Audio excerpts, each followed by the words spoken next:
Segunda carta de Paulo aos Coríntios, no capítulo 3. Eu quero que você leia comigo a partir do versículo 7. E se o ministério da morte, gravado com letras em pedra, se revestiu de glória, a ponto de os filhos de Israel não poderem fitar a face de Moisés por causa da glória do seu rosto, ainda que desvanecente, como não será de maior glória o ministério do Espírito? Porque se o ministério da condenação foi glória, em muito maior proporção será glorioso o ministério da justiça. Porquanto, na verdade, o que outrora foi glorificado, nesse respeito já não resplandece diante da atual sobre-excelente glória. Porque se o que se desvanecia teve a sua glória, muito mais glória tem o que é permanente. O apóstolo Paulo faz uma afirmação extraordinária. Ele disse: o ministério da morte, uma clara referência à lei de Moisés, e disse: revestiu de glória, a ponto dos filhos de Israel não poderem fitar a glória do seu rosto. E aqui ele está dando o exemplo de uma das manifestações mais fortes que nós temos no Velho Testamento, da glória de Deus na vida de alguém. A Bíblia diz em Êxodo 34 que quando Moisés desceu do monte, ele não sabia que o seu rosto brilhava. E quando ele veio a público com o seu rosto brilhando, os israelitas ficaram com medo, receosos, assustados. Ele precisou acalmá-los antes de poder falar a palavra de Deus a eles. Eu não sei você, mas desde criança, quando eu li esse texto, eu ficava pensando: uau! Eu ficava imaginando que seria vir a público com uma manifestação da glória de Deus como essa, podendo brilhar. Em janeiro de 1992, eu tive uma pequena experiência que me fez pensar um pouquinho mais no que é dar uma brilhadinha. Até porque eu sempre olhava essa experiência de Moisés e pensava: um dia eu quero dar uma brilhadinha. Não precisava ser isso tudo que ele provou, mas pelo menos uma brilhadinha. Em janeiro de 92, eu estava com um grupo de irmãos pregando em Angra dos Reis, no Rio de Janeiro. E eu não sei você, eu acho que Angra dos Reis é uma das partes mais belas desse litoral, dessa costa que nós temos no Brasil. E nós fomos para lá, e quando chegamos, descobrimos que os irmãos que nós iríamos servir, eles eram de um regime um pouquinho mais jogo duro. Eu brinco que era daquelas igrejas tipo Talibã, só faltava usar a burca. E eles tinham algumas convicções um pouco diferentes das nossas. Eles, por exemplo, acreditavam que Deus fez a praia só para o ímpio, e que nós, os crentes, não podíamos usar, que era pecado. E quando nós chegamos lá, em vez de simplesmente disputar a doutrina, porque às vezes nós perdemos tempo demais brigando pelo que não precisa brigar, nós decidimos andar em amor e servir aqueles irmãos sem disputar em torno daquilo. Apesar do coração doer, a gente olhava para aquela praia e dizia: Deus do céu. Foram 10 dias, irmão. Nós não estamos falando do sofrimento de 1 ou 2 dias, foram 10 dias. Mas a gente decidiu andar em amor e respeitar aquela convicção, concordando ou não, que aqueles irmãos tinham. E depois de 10 dias de sacrifício, eu me lembro que finalmente, a última noite antes de ir embora, nós não tínhamos culto, não tinha lugar nenhum para ministrar. E eu lembro que eu falei para aquele grupo de irmãos que nós estávamos juntos, falei: a gente podia ir na praia pelo menos de noite para orar. Já que eles acreditam que não é para nadar, se a gente for de noite, sem sol, sem ninguém lá, e buscar a Deus, não deve ser nada de errado. E a turma se animou: então vamos para um tempo de oração. E lá fomos nós para uma dessas praias. E quando a gente estava orando lá, eu lembro que era uma noite assim bem escura, a gente não via lua, não via estrelas. Enquanto nós estávamos orando na praia, teve um momento que eu falei para o resto do grupo, nós estávamos em 5. Falei: gente, eu não sei vocês, mas eu não estou aguentando de calor, então eu vou orar dentro d'água. E é completamente diferente de nadar, você vai concordar comigo. Então fui para dentro d'água. Angra dos Reis é um piscinão, é uma baía, um mar sem ondas. E aquela areia fininha, né, sem buraco. A gente, mesmo estando tão escuro, não enxergando nada, eu fui entrando na água até ela chegar mais ou menos na cintura. E estou ali, de fato, orando, e orando para valer. Mas era muita unção, mas eu não aguentei a glória. Eu acabei caindo no poder de Deus. Aí eu comecei a boiar naquela água, falando em línguas, buscando a Deus. E os outros irmãos que me viram naquela oração refrescante, resolveram me acompanhar e orar comigo dentro d'água. Na verdade, dos 5 nós estávamos, só um ficou do lado de fora, pastor Harold, lá da comunidade de Vida de Guarapuava. Os demais entraram, né, e nós começamos a orar, e a gente estava ali próximo um do outro, orando mesmo. E eu lembro que de repente um deles olha para mim e ele pergunta: o que é que está acontecendo com a sua perna? Eu falei: por quê? Ele diz: olhe você mesmo. E quando eu olhei minhas 2 pernas dentro d'água, pareciam 2 lanternas, elas estavam acesas. Eu achei um negócio estranho, e eu coloquei a mão dentro d'água e fui tocar minha coxa, minha perna, para ver o que é que estava acontecendo. E quando eu toquei a mão dentro d'água, parecia efeito especial de filme, saía faísca para todo lado. Irmão, pensa numa parada diferente. Eu falei: gente, eu não sei o que está rolando, mas a hora que eu olho, todo mundo está de perna acesa. Eu falei: vocês também? Todo mundo via todo mundo. Eu lembro que nós gritamos para o Harold, que estava do lado de fora: você está vendo algo diferente? Ele dizia: daqui parece que a perna de você está acesa. E a gente ficou empolgado com aquilo, até que daqui a pouco Deus acendeu um fogo dentro d'água. A gente tinha um rapaz novo convertido, hoje é um pastor, Luiz Fernando. Ele estava conosco. Pensa num cara, quando nós estávamos chegando lá para orar, ele estava contando as experiências que ele teve antes do encontro com Cristo. E ele se afundou tanto nas drogas que eu comecei a perguntar: o que é que você usou, o que não usou, que alucinava mais do que não. E eu lembro quando nós chegamos lá, ele estava falando do tal do chá de cogumelo. Mas de repente ele falou: não gosto mais de falar dessas coisas, Deus mudou minha vida, deixa para lá. Eu falei: amém, deixa para lá. E nós começamos a orar. Mas quando a perna da gente acendeu de pôr aquele fogo, Luiz Fernando virou o resto da noite gritando: Jesus, isso é melhor que chá de cogumelo. Pensa numa noite inesquecível. Eu nunca vi isso acontecer antes, eu nunca vi acontecer depois, foi só aquele dia. Agora, irmão, com aquela brilhadinha, mesmo que foi na perna apenas, mesmo que sem muito público, ainda que de noite, né, uma noite dessas escuro, que não era difícil perceber, eu fico tentando imaginar o que foi Moisés aparecer. E quem conhece a região, seja estando pessoalmente lá, olhando as fotos, você sabe que aquele chão, aquele solo próximo ao Sinai, aquilo é tão claro, irmão, que reflete a luz do sol. Moisés não desceria do alto Sinai durante a noite, porque isso seria algo muito difícil, inviável para aqueles dias e para aquela época, ainda mais para quem está descendo com 2 tábuas do testemunho. Então eu tenho certeza que Moisés se apresenta de dia. Ele está num ambiente claro e todo mundo enxerga aquele rosto brilhando. Irmão, não tem como olhar para isso e não pensar que foi uma manifestação especial, extraordinária. É lógico que quando a gente lê esse texto, dá para empolgar só de imaginar o que dizer viver uma experiência dessa. Mas o esforço do apóstolo Paulo nesse texto é apresentar para mim e para você uma visão de que há uma glória maior do que a de Moisés. E essa glória está à nossa disposição. Olha as expressões que ele usa no versículo 8: como não será de maior glória o ministério do Espírito. Versículo 9: muito maior proporção será glorioso o ministério da justiça. Versículo 10, ele fala da atual sobre excelente glória. E no 11, ele diz: se o que desvanecia teve a sua glória, muito mais glória tem o que é permanente. Repetidas vezes ele está falando de uma glória a minha e a sua disposição maior do que a glória de Moisés. Em outras palavras, se o que a gente imagina que aconteceu com ele, a gente não tem o retrato, o registro visual, mas só de imaginar a descrição já empolgante, a pergunta é: o quanto eu e você não deveríamos nos empolgar com a glória que está à nossa disposição? Agora, o problema é que há uma diferença entre a glória de Moisés e a nossa. E a diferença não é apenas que a nossa vem em maior proporção. Quando a gente olha para esse texto honestamente, a gente reconhece que a glória de Moisés era uma glória exterior. O brilho se manifestava de forma física, visível no rosto dele. Mas a atual glória, da qual a Bíblia fala que é maior, ela não é necessariamente exterior, ela não é necessariamente visível. A Bíblia está falando de uma glória interior. Essa é a diferença básica entre a glória de Moisés e a nossa. Não apenas que a nossa vem em maior proporção, mas a dele era exterior, a nossa é interior.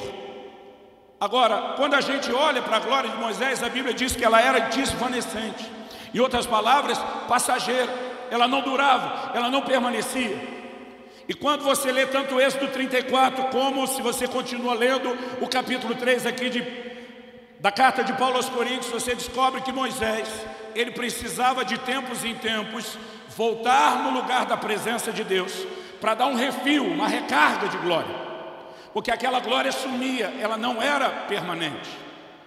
Agora, a diferença entre a nossa glória e a dele é que a nossa não apenas é permanente, mas ela ainda é transformadora e progressiva. Se você olhar o versículo 18, que nós não lemos aí de 2 Coríntios 3, o apóstolo Paulo diz assim: todos nós, com o rosto desvendado, contemplando como por espelho a glória do Senhor, somos transformados de glória em glória. Eu imagino uma escada, você subindo degraus de glória em glória, na mesma imagem do Senhor, pelo seu Espírito. O que eu e você precisamos enxergar é que quando a Bíblia fala de algo tão mais glorioso que o de Moisés, no entanto, coloca essa ênfase do lado de dentro em vez do lado de fora, a gente não consegue ter a mesma capacidade de empolgação com aquilo que é interior, como a gente manifesta com aquilo que é exterior. Irmão, eu sei o quanto eu me empolguei aquela noite. Não foi só o nosso colega novo convertido gritando: Jesus, é melhor que chá de cogumelo. A gente ficava olhando para aquilo, passei a acreditar. Que coisa é essa? Que experiência é essa? O que é a perna da gente acesa dentro d'água? O que é um fogo aceso dentro d'água? Porque a gente tem essa inclinação a empolgar com aquilo que é exterior, com aquilo que é visível. Mas, quando Deus fala de coisas que estão do lado de dentro, a gente muitas vezes não consegue ter a mesma empolgação. Ainda que Ele esteja dizendo que essa glória interior é maior, vem muito maior proporção do que aquela que Moisés experimentou do lado de fora. E a pergunta a ser feita é: será que isso é o que acontece de vez em quando ou só com algum de nós? Na verdade, quando eu olho para a palavra de Deus, eu percebo que esse problema de dar mais valor ao que é exterior do que o que é interior é generalizado e não é de hoje. E eu percebo que a palavra de Deus tenta mostrar para mim e para você que o foco só naquilo que é exterior é errado. Por exemplo, quando a gente olha para a expectativa que as pessoas tinham com a vinda de Jesus, é muito importante a gente lembrar isso. Qual foi a primeira mensagem que Jesus pregou? Marcos capítulo 1, verso 15, diz que Jesus aparece dizendo: o tempo está cumprido e é chegado o reino de Deus. Arrependei-vos e crede no Evangelho. Agora, o que você acha que na cabeça do povo a frase "o tempo está cumprido e o reino é chegado" significava?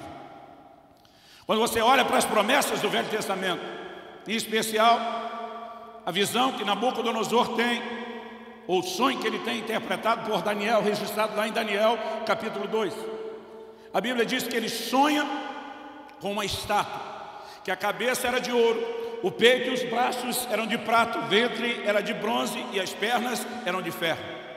E quando Daniel interpreta o significado do sonho, ele diz para Nabucodonosor, o rei da Babilônia, o camarada que comandava nada mais, nada menos que o primeiro império de proporções mundiais. Nunca antes na história da humanidade alguém conseguiu dominar o mundo dos seus dias, como aconteceu com o que nós vemos ter acontecido com a Babilônia. Ele é o primeiro imperador mundial. Daniel está diante dele e diz: tu, ó rei, és a cabeça de ouro.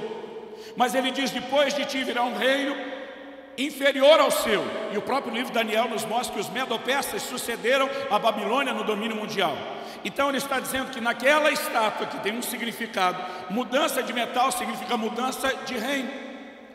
O livro de Daniel estava sinalizando que haverá uma terceira mudança de metal, da prata para o bronze. E esse bronze representava um terceiro império, a Grécia de Alexandre o Grande. Já há profecias no livro de Daniel sinalizando que seria a Grécia. Mas finalmente havia um quarto império, que nós sabemos veio no formato do Império Romano. Então aquela estátua com 4 tipos de metais significava 4 impérios que iriam dominar o mundo. Mas o que é que o rei viu? Viu uma pedra cortada sem auxílio de mãos. Essa pedra atingia a estátua onde? Nos pés. Cortada sem auxílio de mãos fala de algo que não é humano, fala de algo que é divino, de uma intervenção de Deus. E aquilo era uma referência à vinda do Messias. Aliás, há vários textos nas Escrituras que comparam, o Senhor Jesus com uma pedra. A pedra que os edificadores rejeitaram, a pedra angular, a pedra de esquina. E aquela pedra cortada sem auxílio de mãos atingia a estátua onde? Nos pés.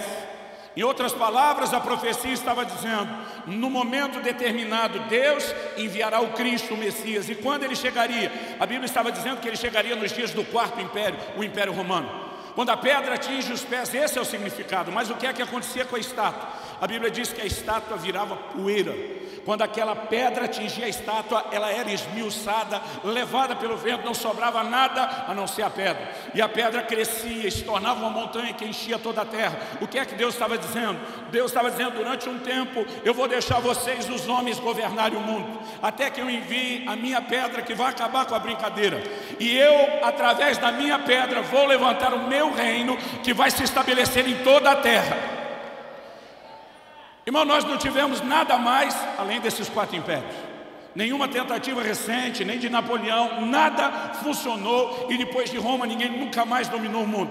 Porque Deus estava dizendo, essa brincadeira de governar a terra está com o tempo contado. E quando eu colocar fim nessa brincadeira, eu vou trazer meu próprio reino. Agora, Jesus aparece quando? Nos dias do 4º império, e diz, o tempo está cumprido, o reino de Deus chegou. O que é que você acha que a turma estava esperando? Vocês acham que eles estavam imaginando um reino espiritual? Não. O que estava na cabeça da turma era um reino físico. Sem desmerecer aqueles apóstolos que largaram tudo para andar do lado de Jesus. Mas o que estava de olho, irmão, era um outro tipo de oportunidade.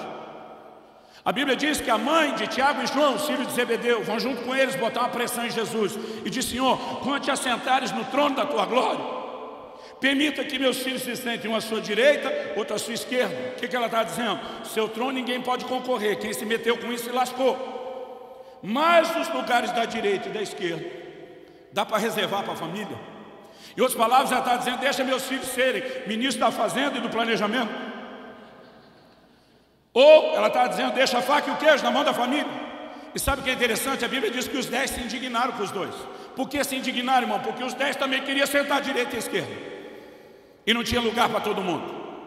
Eles estavam numa expectativa de uma manifestação física. Nós percebemos isso, o texto que eu citei está lá em Mateus 20 e 21, se você estiver anotando. Mas em vários momentos. Por exemplo, em Lucas no capítulo 19, nos versículos 11 e 12, a Bíblia diz que Jesus resolveu contar uma parábola, algo que ele fazia sempre. Mas nesse momento a decisão que ele toma tem um motivo. Lucas 19, 11 e 2 diz, ouvindo eles essas coisas, Jesus propôs uma parábola, visto estar perto de Jerusalém, e lhes parecer que o reino de Deus havia de se manifestar imediatamente. Então Jesus disse, certo homem nobre partiu para uma terra distante com o fim de tomar posse de um reino e voltar. E aqui ele fala da necessidade de um período de ausência, antes que haja um regresso, onde finalmente o reino se estabeleça. O que é que Jesus está dizendo? O reino físico que vocês estão esperando não será estabelecido ainda. Haverá um período de ausência da minha parte até que eu volte para estabelecer o aspecto físico. Mas Jesus estava mostrando que o propósito da primeira vinda não era estabelecer um reino físico. Aliás, em Lucas no capítulo 17, no versículo 20, Jesus diz, o reino de Deus não vem com aparência exterior. Ele diz, não adianta dizer ei-lo aqui ou ei-lo lá. O Senhor diz, porque o reino de Deus está dentro de vós. Sabe qual era o desafio de Jesus? Fazer com que eles valorizassem a manifestação interior do reino, enquanto a expectativa de todo mundo estava do lado de fora. A palavra de Deus nos declara que certa ocasião Jesus chega na cidade de Samaria. E a Bíblia diz que os samaritanos, Lucas 9, de 51 a 56, não quiseram recebê-lo. Porque havia uma rixa, uma rivalidade entre os samaritanos e os judeus. E perceberam que a aparência dele era como que ia para Jerusalém. Aí vem de novo os abençoados do Tiago e do João. Irmão, a Bíblia diz que Jesus apelidou de Boanerges, significa filhos do trovão. Por que você acha que alguém ganhou o apelido desse? Às vezes a gente imagina João, discípulo do amor, e a gente está pensando aquela coisa da transformação depois. Irmão, pensa em 2 camaradas barraqueiros, era Tiago e João. Por que você acha que Jesus chamou ele de filhos do trovão? Quando eles ficam sabendo que houve, que os samaritanos não queriam recebê-lo, eles vão para Jesus e dizem, Senhor, queres que peçamos que Deus envie fogo do céu e consuma esses miseráveis? Se você olhar, irmão, eles tinham até uma inspiração, um motivo para isso. Eu fico imaginando eles lendo os episódios de Elias. Quando Elias está no cume do outeiro e chega um capitão enviado por Acabe junto com os seus 50 e diz, homem de Deus, o rei manda você descer. Elias disse, eu sou homem de Deus, vou te dizer o que vai descer fogo do céu sobre você, os 50. incinerou todo mundo.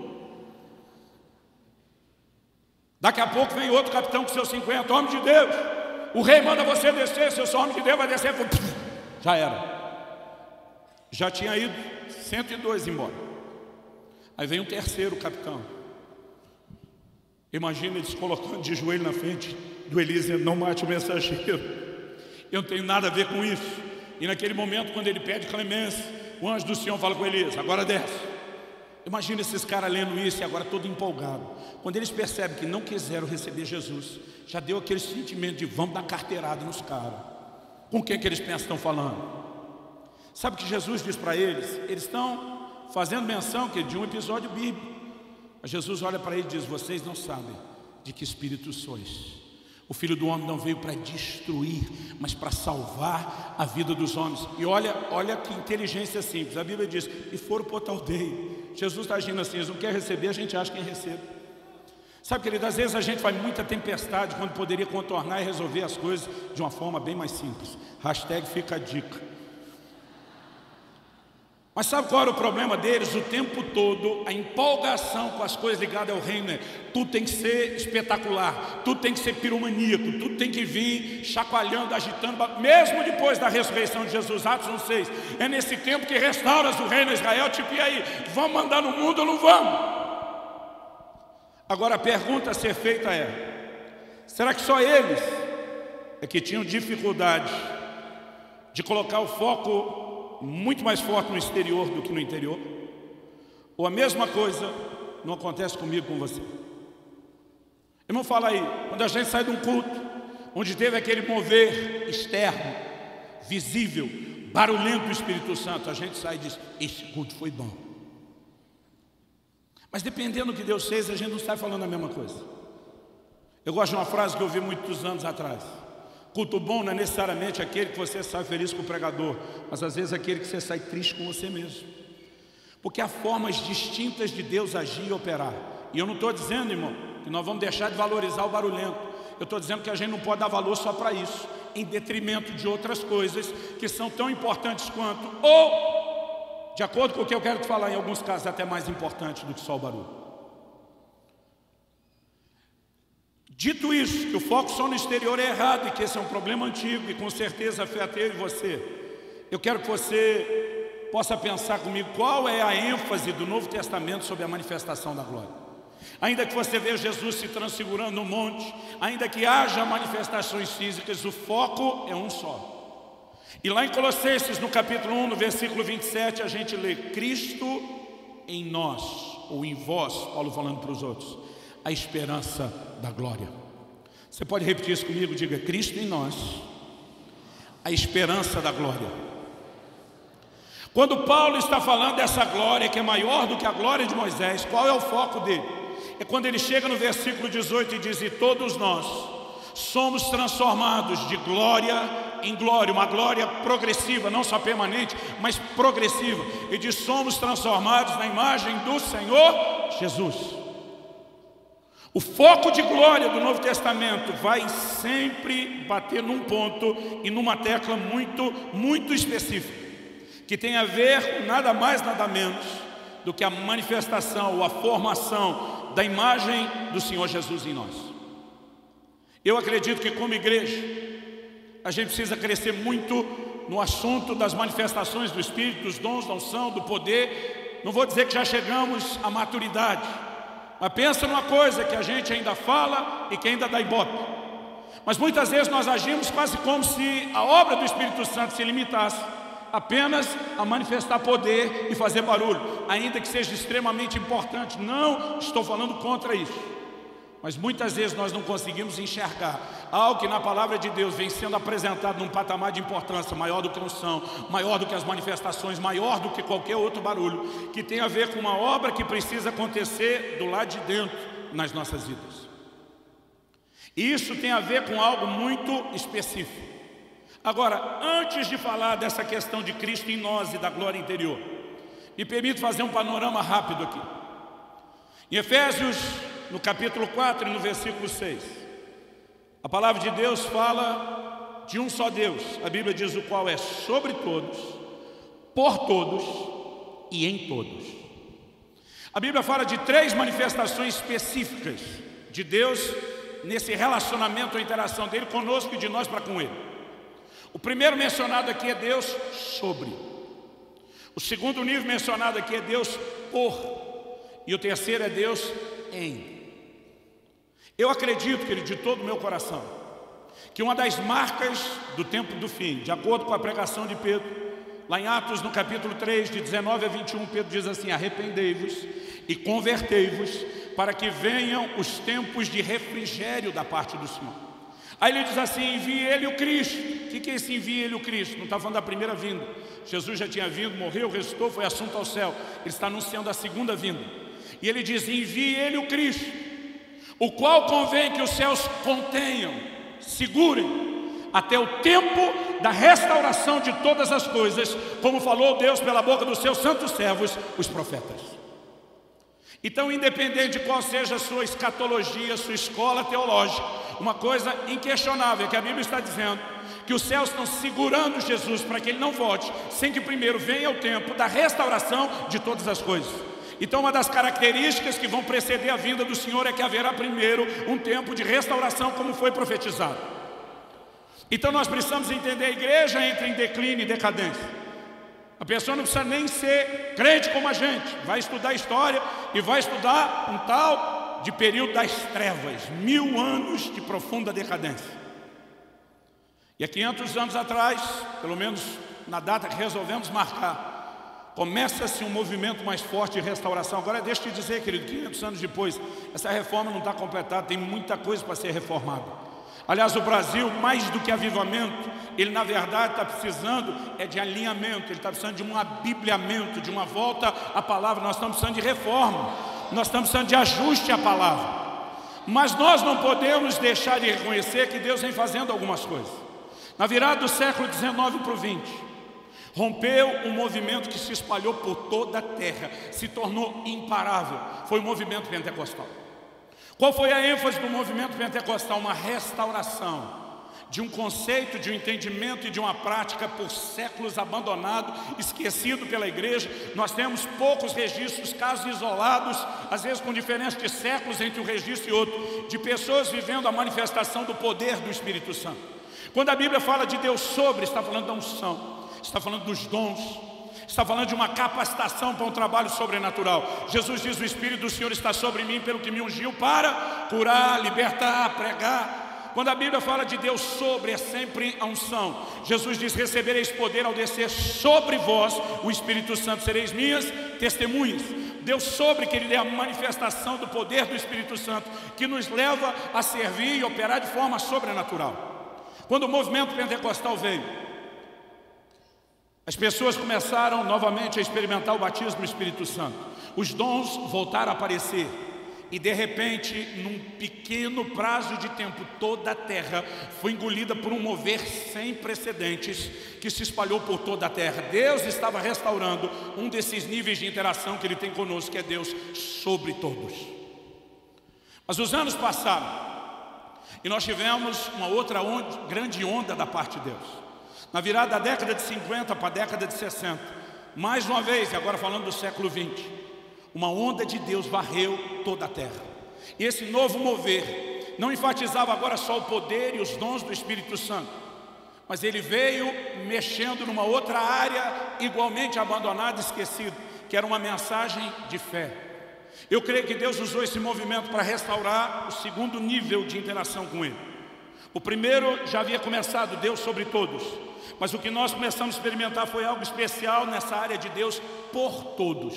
Paulo escreve e diz aos Romanos: se Deus é por nós, quem será contra nós? Está falando de Deus em nosso favor. E um movimento de fé se espalhou pelo mundo inteiro. Alguns o chamam de movimento Palavra da Fé, outros não dão nome nenhum, mas alguns chamam de um movimento carismático, porque agora falava não só da unção, não só dos dons, mas uma mensagem de fé se espalhou. E junto com a restauração daquilo que é genuíno, é lógico que também veio as suas distorções.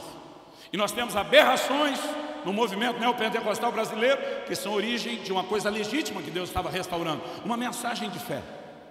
E essa mensagem de fé, querido, veio mexendo com muita gente, veio despertando as pessoas a entender o lugar que elas têm no Senhor, o que elas podem desfrutar da parte dEle.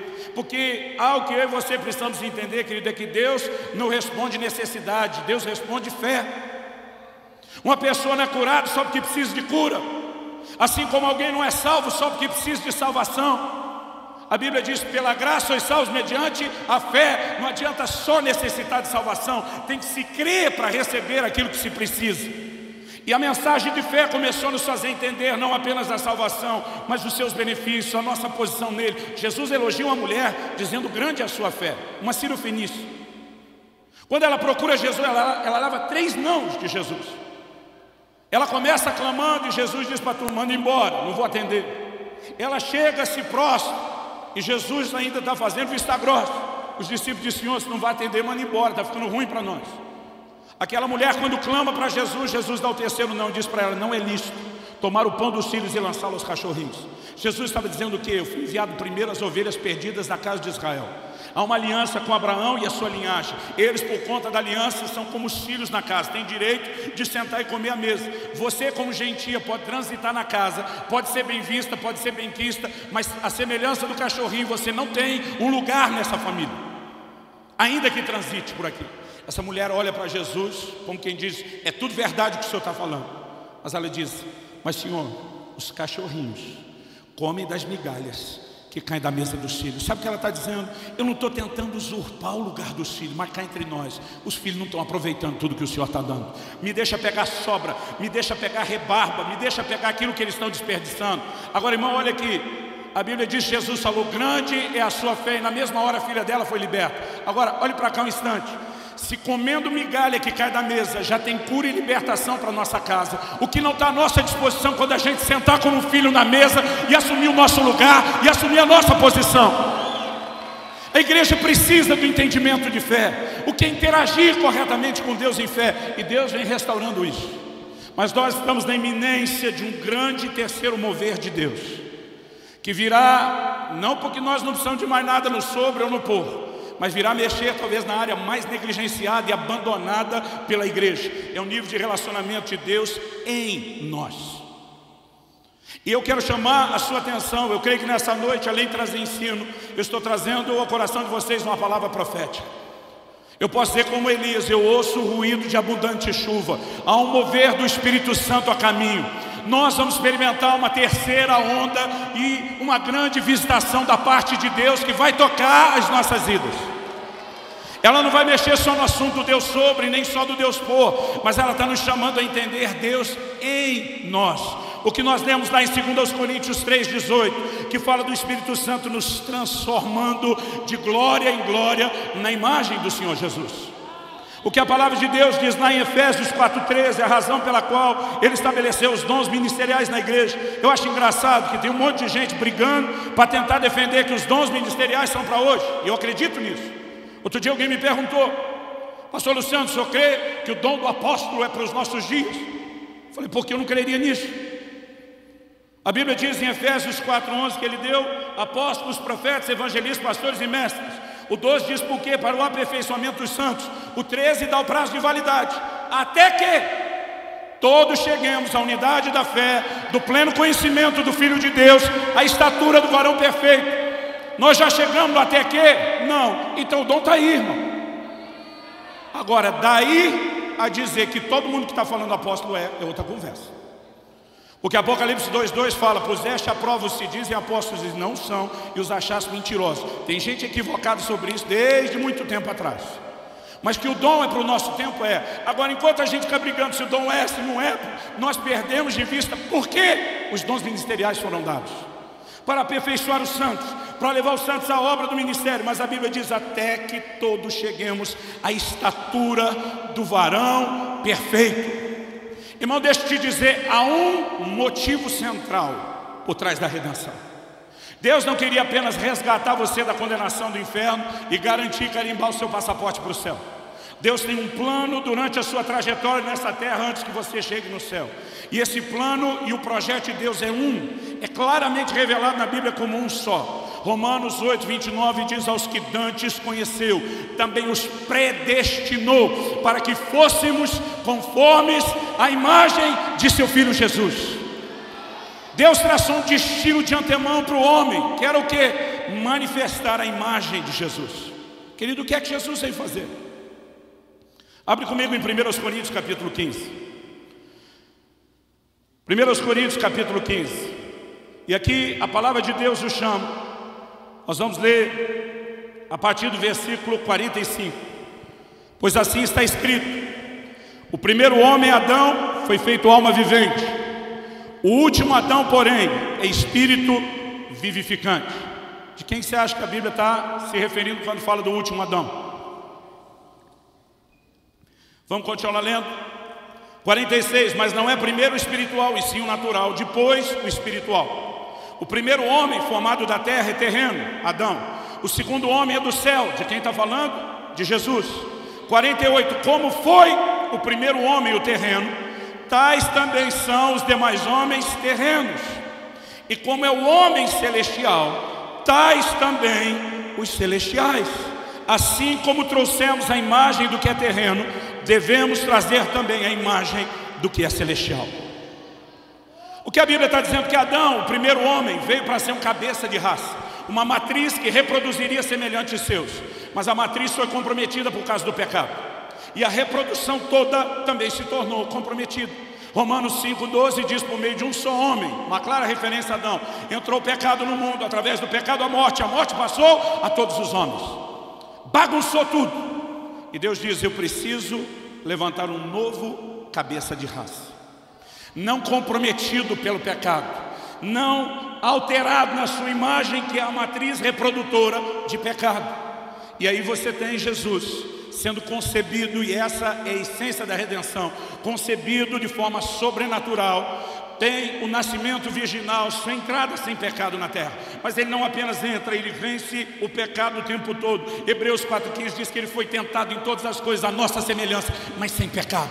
E agora ele se torna um novo cabeça de raça, para gerar pessoas semelhantes a ele.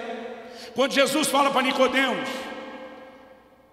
o que é nascido da carne é carne, ele está dizendo para Nicodemos o quê? Depois de dizer: importa-vos nascer de novo, Nicodemos diz: eu vou entrar no ventre da minha mãe e nascer de novo. Ele diz: não, campeão, quando você nasceu a primeira vez é carne, isso aí está definido, a sua carne reproduz Adão. Mas o que é nascido do Espírito, ele está dizendo: haverá agora um outro nascimento, que vai permitir que, assim como naturalmente você reproduz o que Adão tem, espiritualmente você vai poder reproduzir aquilo que eu vim trazer. Jesus é a matriz que precisa ser reproduzida. Agora, o que é o Evangelho, querido? É não apenas um claro sinal de Deus dizer: sai do seu lugar de pecado, entenda, se aproprie da redenção, mas também o entendimento de que nós devemos nos deixar ser trabalhados, moldados e transformados por Ele. Transformados no quê? Na imagem do Senhor Jesus. Abra comigo a sua Bíblia em Efésios, no capítulo 3. E nós vamos ler a partir do versículo 14. Efésios capítulo 3, a partir do versículo 14. Paulo diz: por essa causa me ponho de joelhos diante do Pai, de quem toma o nome toda a família, tanto nos céus como sobre a terra. Verso 16: para que segundo a riqueza da sua glória, diga comigo, glória. Você lembra que é disso que nós estamos falando, ok? Para que segundo a riqueza da sua glória vos conceda que sejais fortalecidos com poder, diga comigo, poder. Agora ele diz: mediante o seu Espírito no homem interior. Diga comigo, homem interior. Feita essa pequena introdução, eu quero dizer que o tema da minha mensagem hoje é o poder interior. Não, na verdade eu esqueci de falar no começo.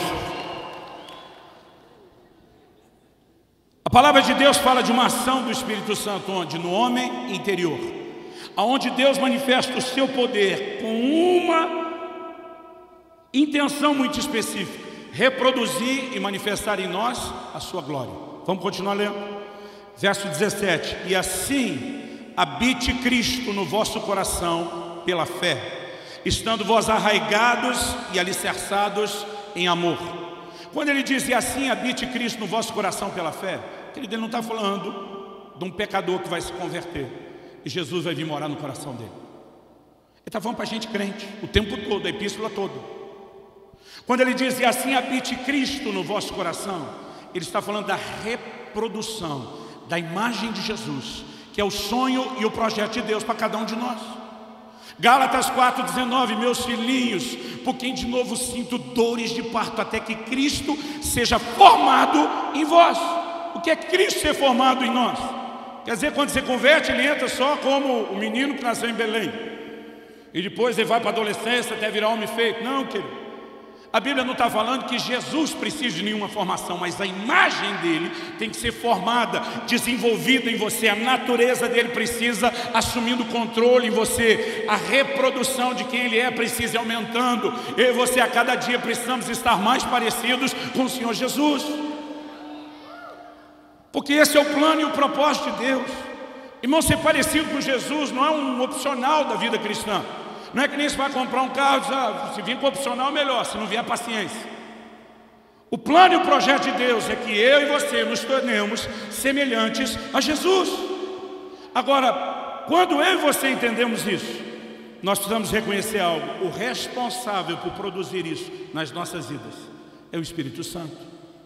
É Ele que nos transforma de glória em glória na imagem do Senhor. É Ele que manifesta o poder interior. Agora, quer saber de uma coisa? A maioria de nós quer falar em língua, quer mover nos dons, quer ter as experiências mais mirabolantes com o Espírito Santo, mas não quer deixá-lo cumprir a sua missão e a razão pela qual Ele habita dentro de nós. É quase como se a gente tinha o Espírito Santo para fazer qualquer outra coisa. Só essa parada transforma a gente, que nem Jesus, que eu sinceramente, Deus, não acho tão importante. Agora, irmão, é o propósito de Deus por trás de tudo. Agora a pergunta é, se a igreja dos nossos dias desse importância a isso, a gente não teria que estar ouvindo mais mensagem, mais ensino, mais pregação, mais encorajamento sobre isso? Mas sinceramente não dá ibope, porque o foco no que é exterior chama muito mais atenção. Na cabeça imatura e infantil da maioria de nós, é bem mais legal quando o negócio está agitado do lado de fora e a gente não empolga com aquilo que diz respeito ao lado de dentro. Você quer ver na sua vida, para nós não ficar falando mal dos outros, vamos falar mal de nós mesmos. Como nós valorizamos mais o que é exterior do que é interior. Jesus, na mesma oração, modelo que Ele tentou nos dar, Ele nos ensinou a dizer, o pão nosso de cada dia nos dê hoje, provisão externa. Pensa num trem que o crente obedece. Irmão, o crente vive pedindo dinheiro e provisão para Deus. E ora diariamente. Isso é uma oração diária. O pão de cada dia nos dê hoje. E amanhã eu peço de novo. Depois da manhã eu peço de novo. O crente está todo santo dia pedindo pão. Mas na mesma oração Jesus nos ensinou a dizer, e não nos deixe cair em tentação, livra-nos do mal. Minha pergunta, e pelo amor de Deus e de você mesmo, não responda em voz alta. Você ora para Deus te guardar da tentação todo dia, como ora pelo pão?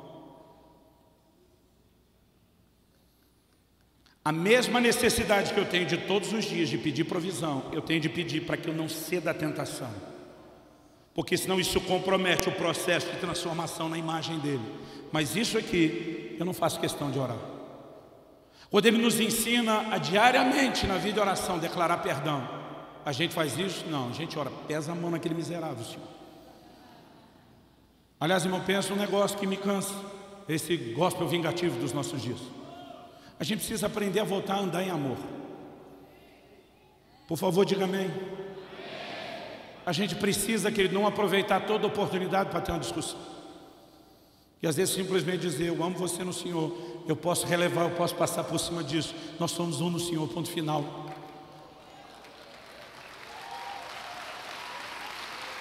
Quando... Meu Deus, eu preciso terminar. Quando a gente entende a grandeza da obra interior do Espírito Santo, esse é meu ponto final. Quando a gente entende a grandeza dessa obra interior do Espírito Santo, algo vai se tornar revolucionário. Abra a sua Bíblia em Mateus no capítulo 11, a partir do versículo 9.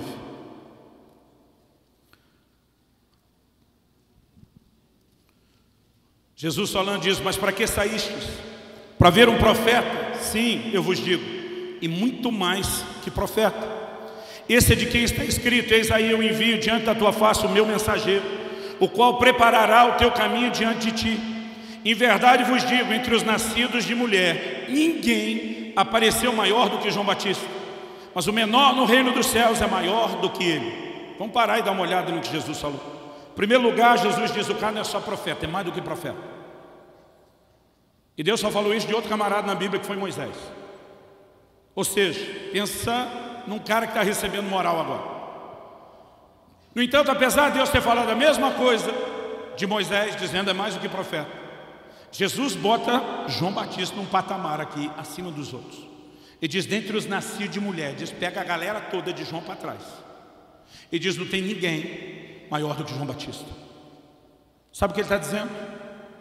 Moisés não é páreo para João Batista. Sabe o que ele está dizendo? Abraão não é páreo para João Batista. Davi não é páreo para João Batista. Daniel não é páreo para João Batista. Elias não é páreo para João Batista. Agora, irmão, vamos pensar. Abraão é o pai da fé, tem uma fé extraordinária. A gente vai lá vasculhar a vida de João Batista, o que você acha? Um camarada que depois que foi preso, manda perguntar para Jesus: és tu mesmo o Cristo ou devemos esperar outro? Fala aí. O cara estava no mais alto e perfeito nível de fé. Ele parecia ser bem frágil como eu e você. Moisés operou milagre pra caramba. Você vai dar uma examinada de João Batista e você não vê evidências de milagres no ministério dele. Aí você vai lá e dá uma espiada no Davi, pensa no adorador. A Bíblia nem diz pra gente se João cantou alguma coisa alguma vez ou não. Aí você olha para um Daniel que predisse coisas com poucos profetas.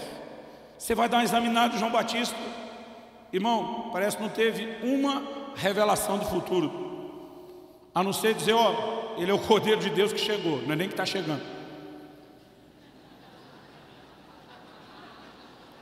O Elias fez descer fogo do céu, veio arrebentando a boca do balão.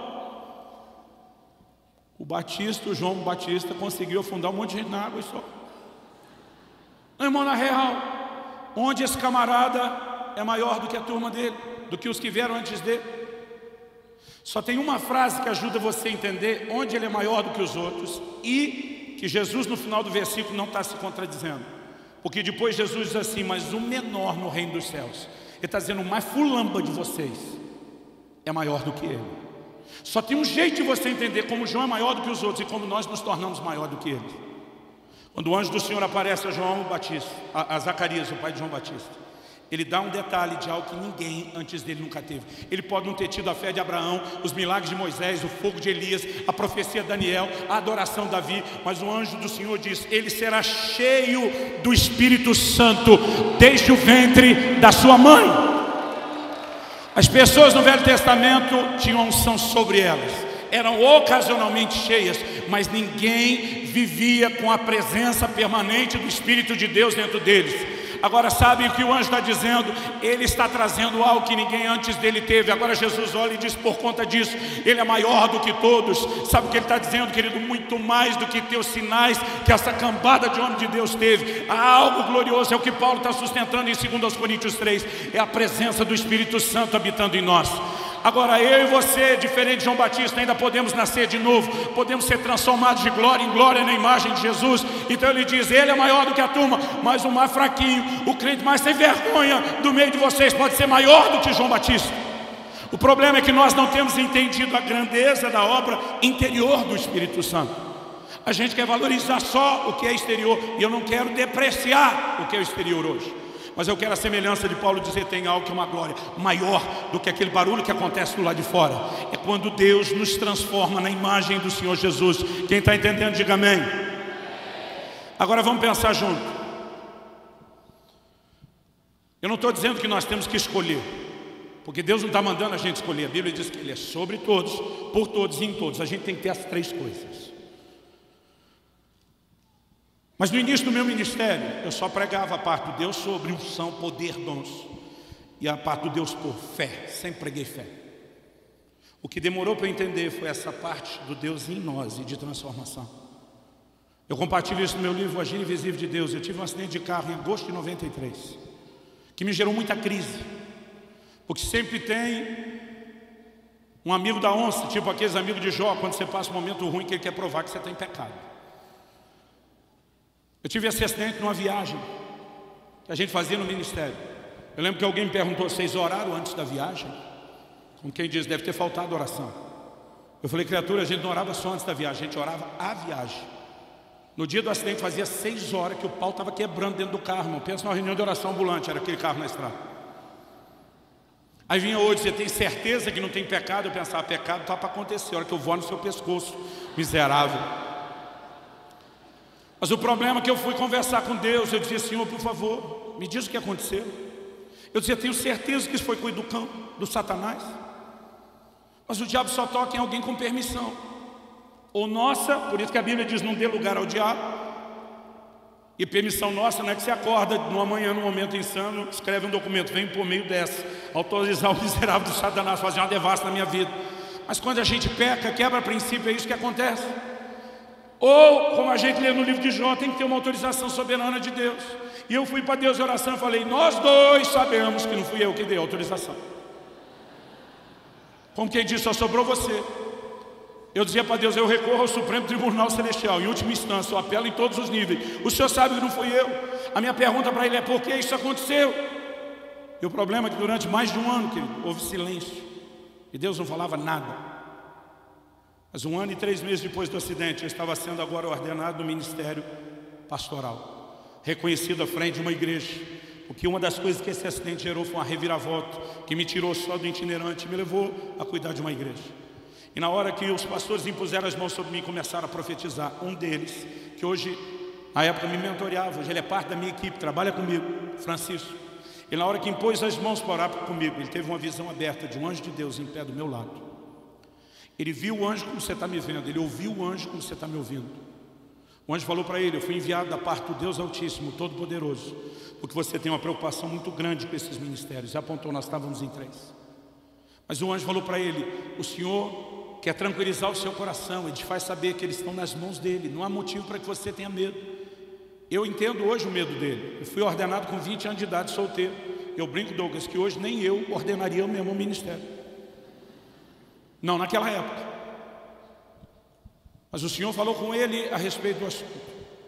Mas disse, apontou o dedo para mim e disse assim: eles estão no lugar certo, na hora certa, fazendo a coisa certa. Apontou para mim e falou: quanto porém a este? E aí o caldo entornou para o meu lado. Ele disse assim: ele é rebelde e ele não aceita o tratamento de Deus na vida dele. Não pensa numa coisa que doeu. O anjo aparece para Daniel, chama de homem muito amado. Aparece para Gideão, de homem valente. Foi: valeu, hein? Tinha nenhum elogio para mim. Mas o anjo, apontando para mim, falou para ele: o ministério dele estava crescendo mais rápido do que a capacidade dele de se deixar ser trabalhado por Deus. E era só uma questão de tempo, ele iria sucumbir debaixo do peso do sucesso. O sucesso se transformaria em fracasso por falta de estrutura. O anjo diz: o diabo queria pará-lo porque eu via como uma ameaça. Deus precisava pará-lo para não perdê-lo. Ele diz: nos próximos anos o Senhor vai tratar profundamente com ele nessa cidade, antes de liberá-lo novamente para voltar a correr o Brasil e as nações. E foi nessa moenda que eu passei, que eu comecei a entender da parte de Deus que existe algo mais do que Deus sobre, algo mais do que Deus por. Existe o Deus em nós, algo que tem que ser trabalhado dentro de nós. Então eu não vou dizer que você tem que escolher entre um e outro, porque a gente precisa de tudo. Mas se tivesse que escolher, só para você tentar entender a importância, Paulo dá a dica para nós. Ele diz em 1 Coríntios 13: ainda que eu fale a língua dos homens e dos anjos, ainda que eu profetize, Deus sobre. Ainda que eu tenha tamanha fé a ponto de transportar os montes, Deus por. Mas não tiver amor, a reprodução dele em mim, não adianta. Não adianta. Então a obra só estará completa, querido. Eu acho que nós só vamos poder falar de avivamento quando a gente dizer além da unção, além da fé. Agora nós estamos nos tornando verdadeiras cópias do Senhor Jesus nessa terra. Porque essa é a ideia, esse é o plano desde o início. Quem está entendendo, diga amém. O Senhor Jesus diz: naquele dia alguns vão estar diante de mim dizendo: Senhor, no teu nome profetizamos, expulsamos demônios, curamos enfermos. Deus sobre. Mas ele vai olhar e dizer: apartai-vos de mim, vocês que praticam a iniquidade. Sabe o que ele está dizendo? ter Deus sobre vocês, unção e poder na terra, não significa que vocês me representam. Quando existe pecado em vocês, quando não existe a reprodução da minha imagem, eu olho para vocês e digo: não conheço, vocês não me representaram na terra. Porque eu esperava mais do que poder, eu esperava a reprodução da minha imagem. Quando a gente começar a perceber isso e a ficha cair, nós vamos entender que a mais gloriosa manifestação do Espírito Santo que eu e você podemos viver, e que vem os dons, e que vem uma fé maior, mas a mais gloriosa manifestação do Senhor nas nossas vidas é a reprodução da imagem de Jesus em nós. Vamos ficar em pé para parecer que está acabando.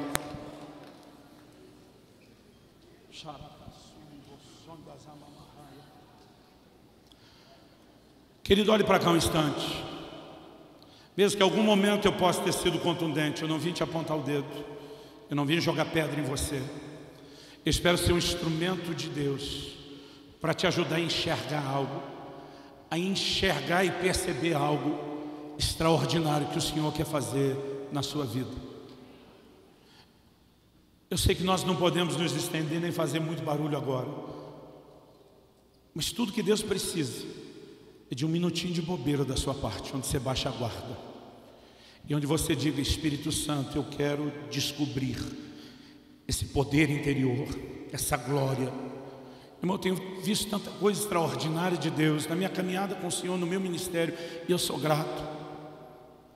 Mas o que eu mais quero é me parecer cada dia mais com o Senhor Jesus. Sabe, é tão gostoso quando os dons entram em operação, quando tem sinais. Mas o mesmo Deus que opera sinais de forma sobrenatural, Ele precisa nos transformar pelo mesmo poder. A gente tem que se deixar, não é Ele que precisa nos transformar, a gente tem que se deixar ser transformado por Ele. Eu não quero apenas voltar de um culto glorioso de avivamento e de repente falar com a minha mulher em casa de uma forma que não reflete o Senhor Jesus. Eu não quero apenas experimentar a glória no ambiente de avivamento, mas depois negociar ou namorar de uma forma que não honre o Senhor Jesus. O que eu mais quero é reproduzir a imagem dele. E nos últimos anos minha oração tem sido: Senhor, eu preciso ser moldado, eu preciso ser trabalhado lá de dentro.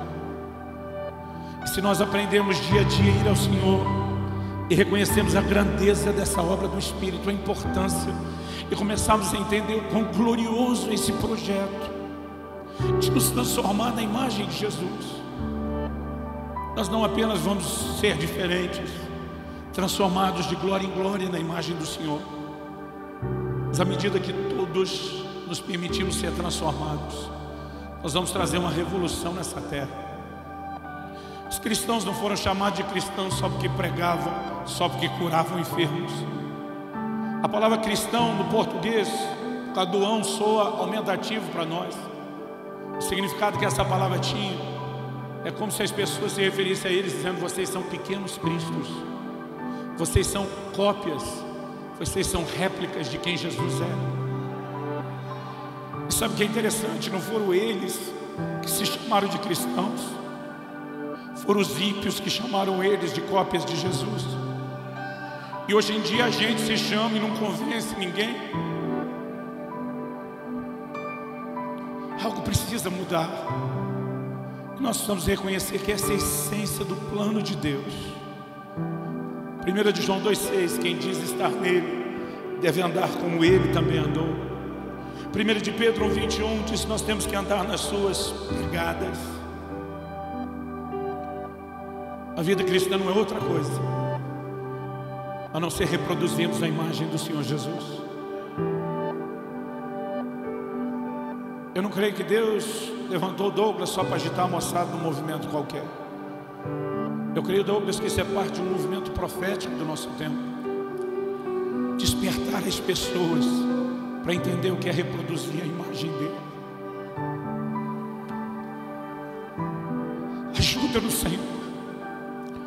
Ajuda-nos, Senhor. Nós reconhecemos que muitas vezes botamos o foco só no exterior. E não significa que o Senhor não queira fazer isso, nem que a gente não precise. Mas nós não queremos nos empolgar só com o que é exterior. Nós queremos entender a grandiosidade da obra interior do Espírito Santo. Nós queremos entender esse poder interior transformador. E nós clamamos por isso.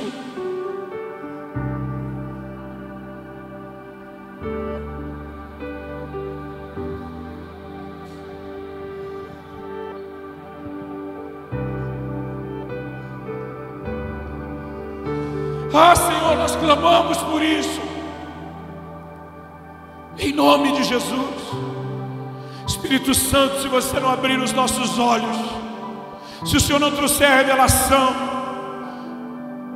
terá sido só um discurso, uma palestra, e nós clamamos por mais, muito mais do que isso, em nome de Jesus. Abre os nossos olhos, traz revelação, entendimento espiritual, e que o Senhor encontre em nós resposta, que o nosso coração seja achado vulnerável à aplicação da Tua palavra, que haja em nós correspondência, e que um verdadeiro exército que reproduza a Tua imagem e a Tua natureza seja levantado nessa terra, e que nós sejamos parte dele. Nós clamamos em nome de Jesus. Fala com Ele, querido, do seu jeito, da sua maneira. Eu pedi para você ficar em pé, mas ora como você achar melhor, em pé, sentado, de joelho, em voz alta, em voz baixa. Mas apenas deixe que o Espírito Santo te envolva por alguns instantes.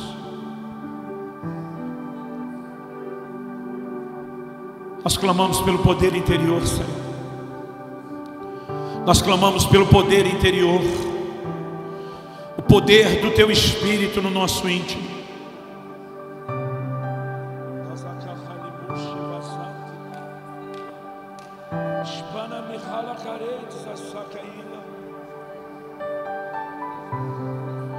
Sopra sobre a Tua igreja, não somente sobre nós neste lugar, sopra sobre a igreja brasileira nesses dias, sopra sobre as nações.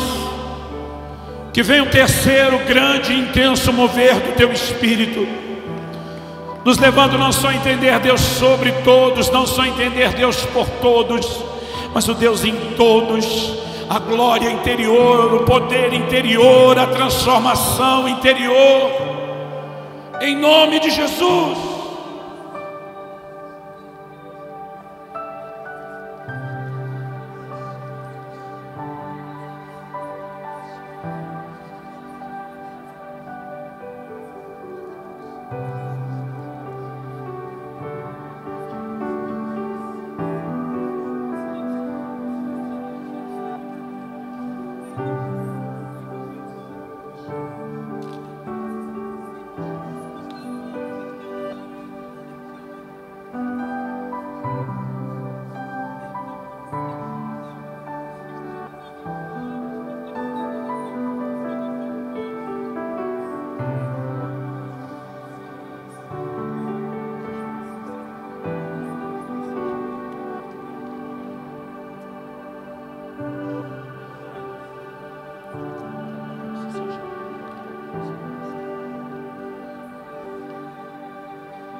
Nós temos somente um clamor: nos faz parecidos com Teu Filho, Senhor. Nos faz parecidos com Teu Filho, Senhor. Nos faz parecidos com Teu Filho, Senhor. Forma Cristo em nós, para que possamos formar Cristo nas pessoas ao nosso redor, Senhor. Forma Cristo em nós, verdadeiras cópias de Cristo espalhados por essa nação, Senhor. Que as pessoas reconheçam Cristo em nós, que a gente suma e que Ele apareça em nós, no nome de Jesus. Amém, Senhor. Amém e amém. Glória a Deus.